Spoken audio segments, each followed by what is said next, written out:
Hi, welcome to Nina in the Kitchen, where today I'm making what I'm titling Grandma's Chicken and Pasta, because this dish really has no name. It's a family recipe.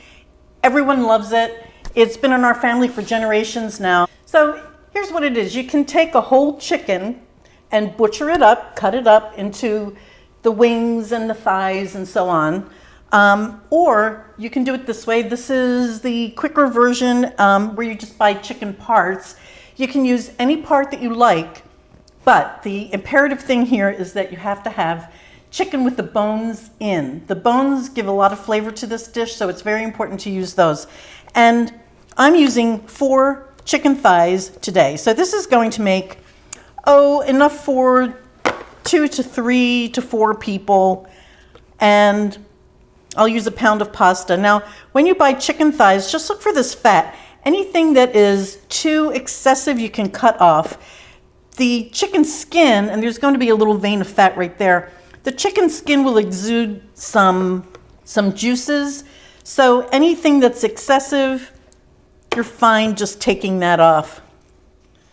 Well, I'm putting gloves on only because I don't want to wash my hands another 50 times.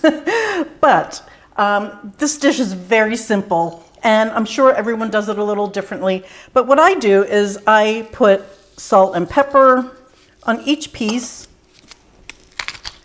followed by, I have about 8 parsley stems here that I've tied in a little bundle, and I'm using this as part of the marinade. I don't want to use the leaves yet. I'll use those at the end.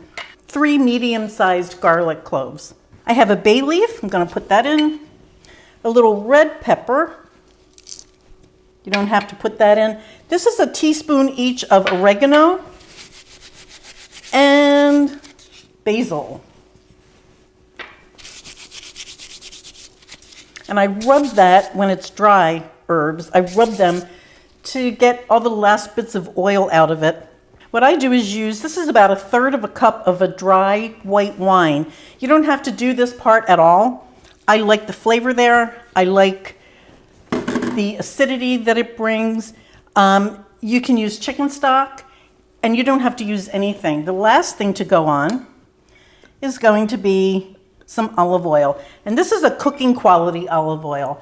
I might finish it with an extra virgin, but for right now, just cooking quality is fine. And all that I do is take this, I massage all of the goodness into these chicken parts. And so at this point, this just has to marinate for anywhere from a half hour to a couple of hours to 24 hours. It's a great do-ahead dish. I'm just going to cover this and put this in the fridge, and I'll see you in about an hour. This is going into the oven. For 4 chicken thighs this size, I think 12 ounces, which is 340 grams of pasta would be appropriate. So when this comes out to rest, I'll drop the pasta in a large amount of boiling salted water, probably 2 gallons, and I'll see you then. Just came out of the oven.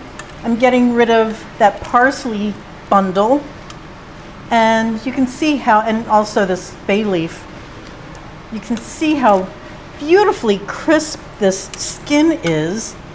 I don't know if you can hear it. Let's see. So now you have all of these juices.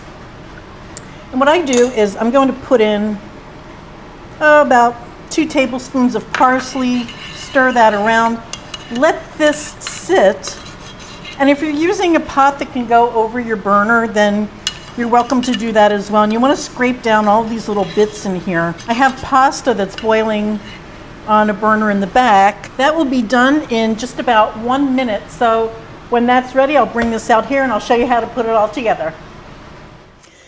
Now, to finish this dish, a little unusual, but so efficient, you take this dripping wet pasta and you put it right in these juices. Now I'm just tossing all of these beautiful juices. I don't know if you can see that at the bottom right there. These beautiful juices get tossed around this pasta, and it all comes together in this beautiful dish You can make this dish for a big crowd. You can make it for only a couple of people. It's really a great dish to have under your belt. Let me just put some cheese on here. This is a Pecorino Romano cheese. You can use a Parmesan. You can combine the two. But you want a good quality cheese, no matter which you choose. Let me just taste it a little bit for you. I love this stuff. This is so good, you have to try it. You have to try it. It's simple. I've never made it bad.